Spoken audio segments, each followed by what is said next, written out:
हाय, नमस्कार. शुभ दुपार सर्वांना. आज असाच व्हिडिओ येणार आहे. असाच म्हणजे कसा तुम्हाला सांगू का, थोडासा दुःखी म्हणजे असं वाईट वाटेल असा व्हिडिओ येणार आहे. का सांगणार आहे तुम्हाला कुणाबद्दल तरी. तर कसं आहे, लोकांनी पिकं काढली नाही का, म्हणजे शेतकऱ्यांनी पिकं काढली की जी धनगर लोक असतात तर त्या धनगर लोकांना ना सांगतात की आमच्या शेतामध्ये तुम्ही तुमची मेंढरं आणून बसवा.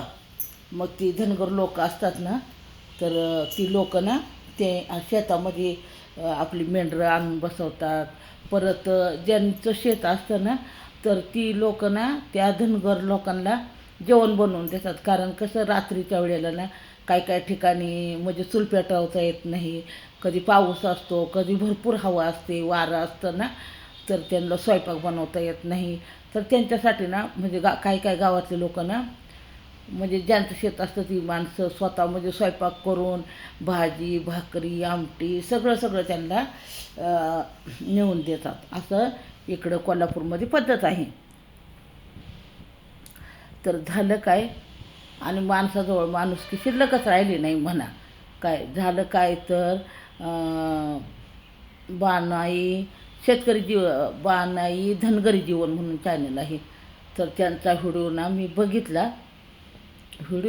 एवढं वाईट वाटलं ना, तुम्हाला सांगते लय वाईट वाटलं त्यांचा व्हिडिओ बघून. तर का वाईट वाटलं तुम्हाला मी सांगते. एक कंपनी होती आणि त्या कंपनीच्या म्हणजे डोंगराळ भाग होता, कंपनी होती. आता कसं थोडं थोडं पाऊस आहे ना, पाऊस असल्यामुळं थोडं थोडं हिरवंगार झालेलं आहे. त्यामुळं थोडं थोडं म्हणजे मेंढरांना खायला येईल असं होतं तिथं. आणि त्या ठिकाणी ती बानाई तिथं मेंढरं घेऊन गेल्यानंतर ती चरत होती मेंढरं. आणि तिथली ती बाई जी बाहेर आली तर ना, बानाईला तिथं मेंढरं चरूच देईना ती. म्हणजे काही मेंढरं खाऊन देणार. ती म्हणत होती अहो नुसतं गवत्र खायला लागलंय, काय होणार आहे.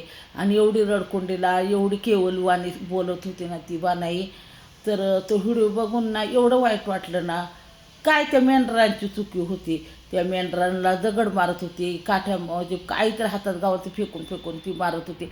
लय वाईट वाटत होतं खरंच की. आणि तो व्हिडिओ बघ, म्हणजे काही काही ठिकाणी स्वतःहून लोक बोलवतात की तुम्ही आमच्या शेतामध्ये मेंढरं बसवा. कारण त्या मेंढऱ्यांच्या ज्या लेंड्या असतात नाही का, त्या लेंड्यांपासून ते खत तयार होतं. म्हणून म्हणजे लोकांना काय वाटतं आपली जमीन सुपीक व्हावी, चांगली व्हावी, म्हणून लोक त्या धनगर लोकांना बोलवून आपल्या शेतात मेंढरं बसवतात. आणि इथं उलटं म्हणजे ती बाईना कोण बाई होती ती नाही मला माहिती. आणि ती तानू तानू तानू तानू त्या मेंढरांना मारत होती. दगड घेऊन होती, हातात काठी होती. आणि ती बानाई एवढी कळकळून सांगत होती नका मारू माझ्या मेंढरांना, नका मारू, मी माझी मेंढरं बाहेर काढते, तुम्ही नका काय करू. त्याचं पाय मोडल, त्याच्या डोक्याला लागल, त्याच्या कुठं तरी लागल, तुम्ही दगड मारू नका, नका मारू. एवढं म्हणजे कळकळून ती बानाई सांगत होती. पण त्या बाईने शेवटपर्यंत ऐकलं नाहीच ऐकलं. त्या मेंढरांना लागलं, काय काय झालं. आणि तिथं थोडीसं आता पावसाळा असल्यामुळं कसं मेंढरांना थंडी लगेच लागते.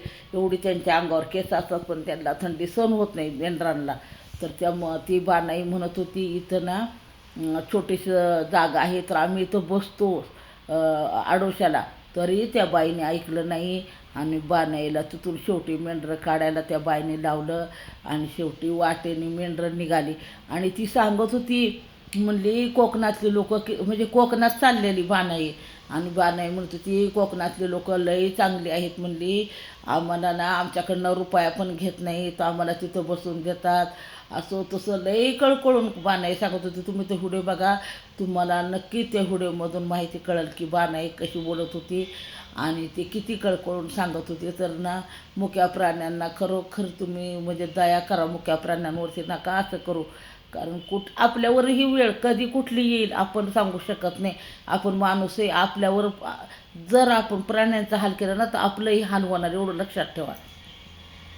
मुका प्राणी आहे तो, त्याला जर लागलं ना तो 100% आपल्याला शाप देणार, हे लक्षात ठेवा. हां. तर लई वाईट वाटलं मला खरं. तो व्हिडिओ जर तुम्ही जर बघितला ना तुम्हालाही वाईट वाटेल. कारण ती बानाई एवढी कळकळीने सांगत होती, पण नाही तिचं ऐकलं त्या बाईने. त्या बाईचं काय होईल काय सांगता येत नाही. बाकी त्या बाईला त्या बाईचं सुद्धा चांगलं होणार नाही, जिने त्या मेंढरांना मारलं, मुक्या प्राण्यांना मारलं तिने. एवढं लक्षात ठेव. तर माझा व्हिडिओ करायचं कारण काय होतं की सुधरा, नका मुक्या प्राण्यांना त्रास देऊ, एवढंच मला म्हणायचं होतं. आणि बानाईचा व्हिडिओ नक्की बघा, तुम्हाला नक्की त्या व्हिडिओमध्ये माहिती कळेल. मी आपलं थोडक्यात सांगायचा प्रयत्न केलेला आहे. मला जेवढं माहिती होतं तेवढं सांगितलं. तर एका बाजूला लोक स्वतःहून बोलवतात आणि ती सांगत होती की तुम्ही आणि अजून लोकांना बोलवलं की ह्या मेंढरांना बाहेर काढा म्हणून. लय वाईट वाटलं मला. मी म्हणजे बघितला व्हिडिओ पूर्ण, पण मला जेवढं बोलता येईल तेवढंच मी बोलले. तुम्ही तो बानाईचा धनगरी जीवन नक्की व्हिडिओ बघा, म्हणजे तुम्हाला कळेल की बानाई कशी कळकळून सांगत होती ती. व्हिडिओ कसा वाटला मला कमेंटमध्ये सांगा. बाय बाय सगळ्यांना.